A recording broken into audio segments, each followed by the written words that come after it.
Hey everybody, Courtney Smith here with our Wall Street winners for October the 31st.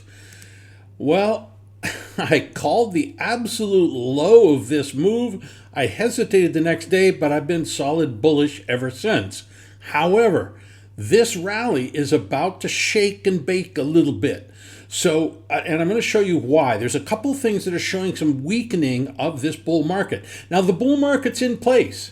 The bull market's in place, but this V bottom, that's not unusual. So we could see this market move higher, dip a little bit, and then move higher after that into the real bull market. Let me explain as I go through our various indicators. First of all, the purple predictor on balance volume is very weak. Why is it not as strong as the price action is? It shows that the smart money is not committed to the bull side yet. That's what this is showing. So that makes me a little nervous. I want the smart money to agree with me, or I agree with the smart money, however way you want to think about it. But I want the smart money on my side. I don't want to be fighting him. So that makes me nervous. Another thing that makes me nervous, this is the Dow skyrocketing. This is the leader of the three big indices, and look at this little green line. It's now up above this level, this 70 level. That's relative strength index, or RSI. Very, very strong. The problem is that whenever it gets up to this level, look at what happens. Plungeorama. So I don't like this fact. This tells me that we're within a week or two of some type of a dip here. Another thing that makes me nervous is look at the little green line. That shows that the buying pressure. But look at what happens when we get up to this kind of buying pressure. It's too much.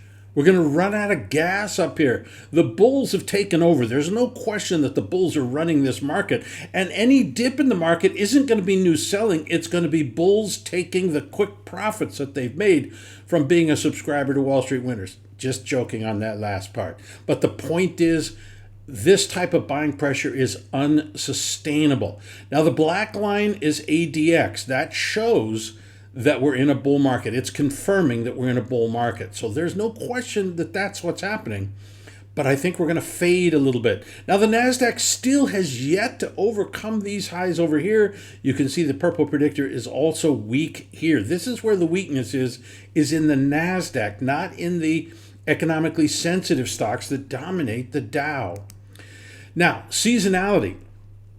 I put my trigger line right up here. Could have put it down here, quite frankly. Probably should have. But anyway, we're here. So right here, if we break above this high here on IWM. IWM is the Russell 2000. It's a very broad index, small caps. You can see it's doing pretty well here. If we break above that, then I'm going to start putting on 50 to 100% larger positions, okay? Because if I can get seasonality as part of my tailwind, that means I can make more money. That means I'll have more profitable trades, and the profitable trades I have will be bigger. Utilities, who cares? All right, according to Stock Traders Almanac, we're right here, and notice this little dip here. That's what I think is going to happen. We won't break the lows that we made in October, but we're going to stagger a little bit as we go through November. A little bit too much bullish enthusiasm too quickly is, I guess, all I'm saying. So those bulls are going to take some profits. You can see, where is this bull market coming from? It's coming from the bond market. We talked about this last week. Now, another interesting one is, look at this. This is our risk indicator. And it's an indicator, of course, you are watching this because you want to see what the market's really doing. You want to see unique indicators, not the same old blah, blah, blah, that boring stuff. No, So the risk indicator tells us how much risk does the market want. And typically speaking, bull markets are built on increasing risk. Notice the big bear market here. Even during the summer bull market, it didn't really do much. So you can see, let's call it neutral to ever so slightly bearish. This is also interesting. They're flooding into the stock market. I showed you that. They're coming out of the bond market. They're coming out of cash. They're going into the stock market, but they're still buying conservative stocks. They still like consumer staples more than sexy high tech. I showed you the NASDAQ. Same story. We really, at the beginning of a bull market, people are usually still conservative. And eventually, when they really believe that the bull market's here, then they start reaching for more risk. But right now, they're still not doing that. That's why you can see they're buying the Dow stocks. They're buying stocks, but they just like the old-fashioned, high dividend, strong balance sheet, strong profitability. They're not ready to go into high tech or biotech where earnings might be a little scary. And of course, you've been seeing big tech been beaten on like a drum. They don't like that. Global shares, they're pretty weak. We still want to be in America. We don't want to be in overseas. Yield curve plunging, getting even more and more negative. Of course, we've hammered on this for a long time. We told you about this over a year ago. Bonds got a little bit of a rally. So they took money out of the bond market and put it into stocks, but still bonds rallied. Why? Look at this RSI. I told you about this. It's when it gets down below 30, we get a rally. Gets below 30, we get a rally. Gets below 30, we get a rally. Gets below 30, we get a rally. Am I being redundant here? You're here because you want proven techniques. You don't want a lot of blah, blah, blah. Okay. Our indicators, though, same as last week. But notice this. We see here that the blue line, that's 10-year treasuries in Germany, hooked down, and we may be reaching a high in bond yields, at least for some time. Our two other indicators are in bear markets. And I told you last week, I explained it, but that when we get both of them going in the same direction, which started here in July, it's a 6-month leading indicator. So July, August, September, October, November, so like December, we should start seeing interest rates go down. Now, 6 months, give or take a month, okay? Cut me some slack if it's in November or December, okay? But the point is the combo of commodity prices plus gold is a leading indicator of bonds, okay? That's the point. You heard it here first. This is an indicator that I am the only person who uses in the world. Well, people who work for me, they stole it from me, but that's okay. Dollar under pressure because those yields are coming down. I think the dollar is peaked. I told you this a month ago. You can see over here gold.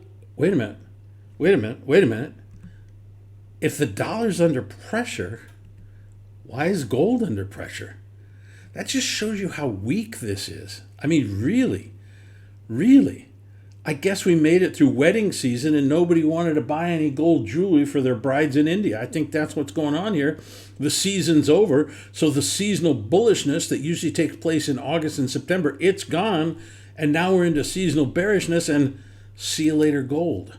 Gold indicators, though, perked up a little bit. At least we have one that's in a bit of a bull market here. But still, no reason to be in the gold market. Crude oil, staggering. I keep saying we're going to stagger. We're going to go nowhere. I do think, however, we're going to slowly drift lower. So this low is below this low, which is below this low. Now, this low is higher than this one. But you can see we've been in a steady sort of sluggish bear market for quite some time. And I think we're going to continue that way. Demand is going to continue to diminish. We're going to see things like the Biden administration pump out even more oil from the Strategic Petroleum Reserve. And basically politicians around the world are going to do whatever they can to get the price of oil down. So the price of gasoline goes down. So the price of fuel oil goes down. So people don't, so they can drive their cars and heat their houses this winter. That's going to be the big one. Okay, Bitcoin got a little bit of a rally here. Purple predictor's not looking too bad, but really, who cares? Who cares? All right, freebies, you know what to do. Why do I have to nag you? You should just be reaching for your wallet. I want to tell you about a concept that we call extreme profits. I'll tell you what it's generically called in a second, but this is the most powerful risk management tool ever invented. Now, normally I use a technique, and what I teach in most of my courses is a technique called fixed fractional. And I teach that technique for a very simple reason. It's the best balance between a risk and reward, the best balance. But extreme profits, this technique is not about balance. It's about extreme profits. So it's kind of insane, but it does lead, it can, if you do it right, you have to do it right. So there is a caveat there. You have to do it right, and then it becomes the most profitable system ever.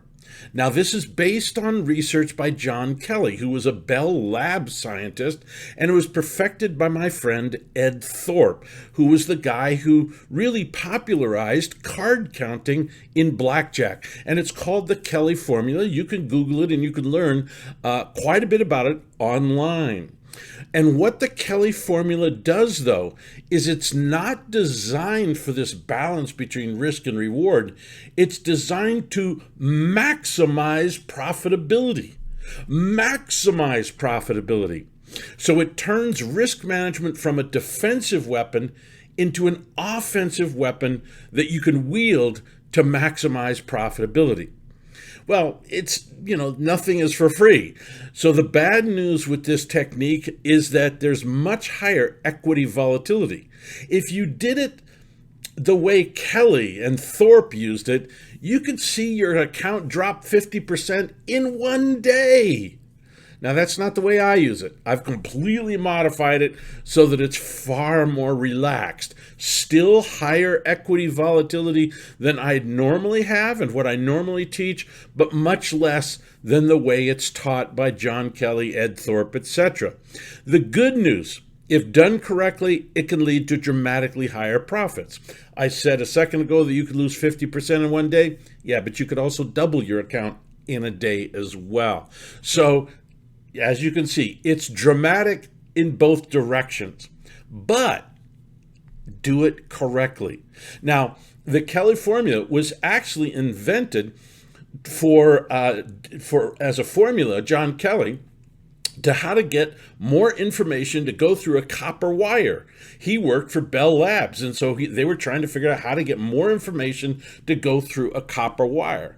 But then guys like Ed Thorpe and other mathematicians came along and realized that it could be used for gambling and it could be used for investing. And Ed Thorpe built a tremendous career as an investor. I wouldn't even say he was all that good of an investor, but he used the Kelly formula better than anybody I've ever seen. So that's what it's all about. Now, hang on. See, I'm going too fast. I'm too excited. So how can you get this? We've put together a course on extreme profits. I used many years ago. I did a course quite often. It was a $5,000 course, and we did it on futures and Forex, and it was incredible. I mean, it was just an incredible course that cost $5,000. Well, what we've done is we've now adapted this for stock traders. This is amazing. Nobody's ever taught anything like this ever. Now, in order to get this, you have to join the Wealth Builder Insider Membership Program. And that's a modestly priced monthly membership program. I'll show you the URL in just a second here, and you can click on it. But you get this course, which we're posting pieces of it every day now, on the website. And you get that, but then you get the most extensive education on stock and option trading in the world. This membership site, well, I'll be frank with you. The problem with it is that there's too much. You get too much. So we even had to add a section on how to actually attack the website, because it's going to teach you asset allocation, stock selection, swing trading, position trading, multiple techniques for stock selection, ETF trading, everything. It's really, quite frankly, a bit overwhelming. So the very first section, which we call the hub, tells you how to attack it in a logical manner, depending on what you're most interested in. And of course, we also have options trading on there as well. And that's all for one low monthly price. This is like getting 10 PhDs for a peanut. So where can you get this? Well, it's pretty simple. You just go to wealthbuilderinsider.com. wealthbuilderinsider.com. You don't need the capitals, but I just made it capital so you can read it easier. But go there, check it out. Remember that what's not on this website here is we've just added our Extreme Profits for Stocks course inside the Wealth Builder Insider. All right, everybody, go there now. I'll see you inside.